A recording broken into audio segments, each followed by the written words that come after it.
កម្ពុជាកំពុងតែក្លាយជាគោលដៅវិនិយោគដ៏មានសក្តានុពលនៅក្នុងក្រអៅបេះដូងវិនិយោគិនបរទេសដោយគិតត្រឹមរយៈពេល10ខែនៅឆ្នាំ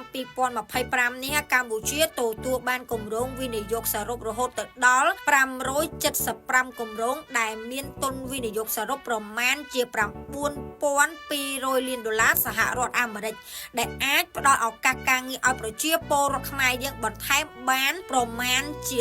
40,000កន្លែងណាបងប្អូនដល់គ្នាហើយចំនួនវិនិយោគនេះបើប្រៀបធៀបទៅរយៈពេលដូចគ្នានៅក្នុងឆ្នាំ2024យើងឃើញថានៅក្នុងឆ្នាំ2025នេះកម្ពុជាយើងកើនឡើងនៅគម្រោងវិនិយោគរហូតដល់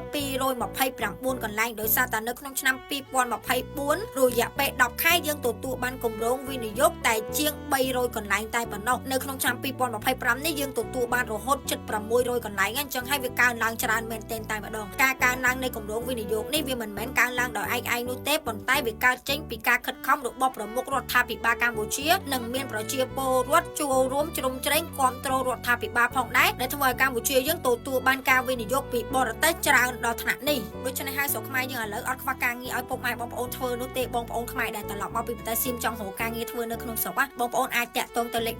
1297បានដើម្បីឲ្យក្រសួងការងារនោះផ្គូផ្គងរកការងារឲ្យពុកម៉ែបងប្អូនធ្វើតែម្ដងហើយបើសិនជាបងប្អូនអ្នកនៅខេត្តបាត់ដំបងសៀមរាបបន្ទាយមានជ័យបងប្អូនកុំភ្លេចទៅចូលរួមនៅក្នុងកម្មវិធីពិព័រណ៍ការងារសន្តិសុខសង្គមនិងបណ្ដុះបណ្ដាលវិជ្ជាជីវៈដើម្បីពុកម៉ែបងប្អូនអាចរកការងារធ្វើបាននៅនឹងកន្លែងតែម្ដងដែលមានមន្ត្រីក្រសួងការងារចាំសម្របសម្រួលផ្ដល់ភាពងាយស្រួលជូនពុកម៉ែបងប្អូនទាំងអស់គ្នាថ្ងៃខែខ្ញុំនឹងដាក់នៅលើនឹងឲ្យពុកម៉ែបងប្អូនងាយមើលដើម្បីចំណាំថ្ងៃហើយទៅចូលរួមនៅក្នុងកម្មវិធីនឹងតែម្ដងរកការងារធ្វើនៅក្នុងប្រទេសកម្ពុជាយើងជួយជ្រោមជ្រែងសេដ្ឋកិច្ចជាតិយើងឲ្យកាន់តែខ្លាំងក្លា